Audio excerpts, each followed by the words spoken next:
Everything starts with God. This universe started with God. Genesis chapter 1, verse 1. In the beginning, God created the heavens and the earth. You and I started with God. He is the one who created you. Everything starts with God. And the Bible starts with God. This gospel message starts with God. Everything starts with God. And God, who is, and the God who is truly God, is the God of the Bible.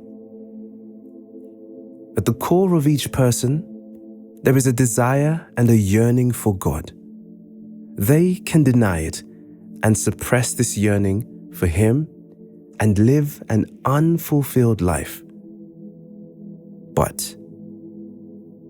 But God has made it so that we all have conscience. A conscience that is moved and pricked and disturbed when it hears the gospel message. Why is the human conscience disturbed when it hears the gospel message? Because it knows the gospel message is true.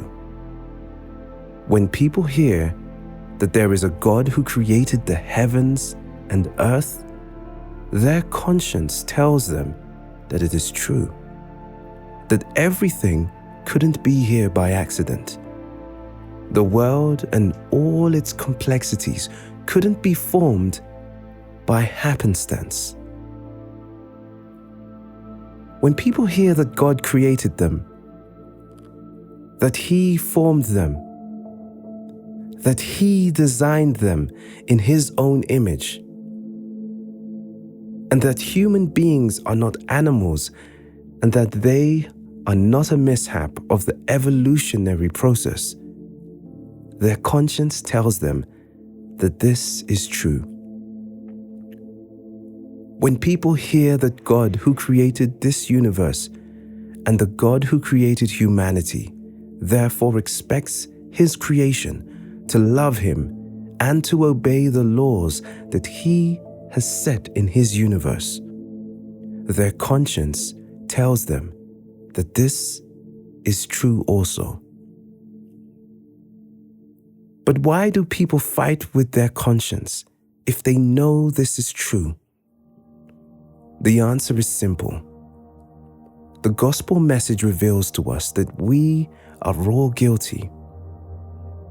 Who wants to hear that they are guilty? That is why people suppress the gospel message, because the gospel message points the finger at you, and me, and tells us that we are all guilty and have fallen short of the laws of this infinite God, who has set requirements for us that we haven't met. And their conscience tells them that all of this is true, and that God requires we love one another because all humans are made in the image of God and are therefore special in the eyes of God. When people hear that God requires we love Him with all our heart, with all our soul, and with all our mind, and that the proof of this love is seen. John chapter 14 verse 15, if you love me, keep my commandments. But people do not like what their conscience is telling them, because they know they have not kept His commandments. They know they haven't kept His laws, and they are guilty.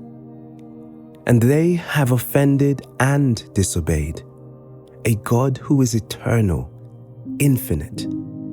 Therefore, they are guilty, but their conscience suppresses the truth. Because if the truth be told, who wants to know that an everlasting God is angry with them? Who wants to know that every one of their actions, thoughts, and deeds will one day be examined? Who wants to know that all their sins will be judged and the punishment for each of them are everlasting? Who wants to know that they will spend eternity in the lake of fire? I have said all of this to come to this point. 1 Corinthians chapter 1, verse 18. For the message of the cross is foolishness to those who are perishing, but to us who are being saved, it is the power of God. There are several salient verses in the scriptures that we often do not pay good attention to, and this passage is one of them. Embedded in its lines are mysteries that have eternal relevance. What 1 Corinthians chapter 1 verse 18 tells us is that there are two groups, those who are perishing and those who are saved. And the Bible gives us a reminder of those two groups through scriptures, and even on Judgment Day, there will be those two groups. On the day of the Lord, the Bible describes a separation, a division into groups. The Bible describes this in many ways. Here are some of them. Matthew 25:31-46. The two groups are sheep and the goats.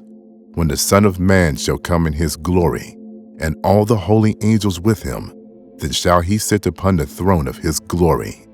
And before him shall be gathered all nations, and he shall separate them one from another, as a shepherd divideth his sheep from the goats. Revelation 20, verse 15. The two groups are written and not written. And whosoever was not found written in the book of life. Colossians 1:13. The two groups are the kingdom of darkness and the kingdom of heaven. Who hath delivered us from the power of darkness, and hath translated us into the kingdom of his dear Son. Matthew 13, verses 1-58. The two groups are those who bear fruit, and those who don't. Even so, every good tree bringeth fruit, good fruit, but a corrupt tree bringeth forth evil fruit. Matthew 7:17. This is a day in which we cannot avoid. It doesn't matter if you run to the east or to the west. You will stand before him. You will come before his judgment seat. You cannot outrun a God who can speak whole worlds out of nothing. It's nothing to him to raise the dead and to bring them to the judgment seat, that they may speak to him about the way that they've lived and thought and spoken and acted. And God, the great King and the only potentate, guarantees that every evil word will be remembered. Every evil act will be called to account. Every evil thought will be published openly. But these two groups know the gospel message is true. But one group has decided to be saved by the gospel message of Jesus Christ. Hebrews chapter 4 verse 2 says, For unto us was the gospel preached as well as unto them, but the word preached did not profit them, not being mixed with faith in them that heard it. The Bible makes it clear there are only two types of spirits, two types of people, those who are perishing and those who are being saved. What type of spirit do you have? Is your spirit perishing, or has yours been saved by Christ? There is no middle ground. You are his, or you are not his. The Bible makes it clear that there are only two types of spirits, two types of people, those who are perishing and those who are being saved. What type of spirit do you have? Is your spirit perishing, or has yours been saved by Christ? There is no middle ground. This is God's universe. He spoke it into existence. This is God's universe, and He is the one who holds it all together. This is God's universe, and He will one day destroy it to create a new heaven and a new earth. This is God's universe, and He will one day judge it.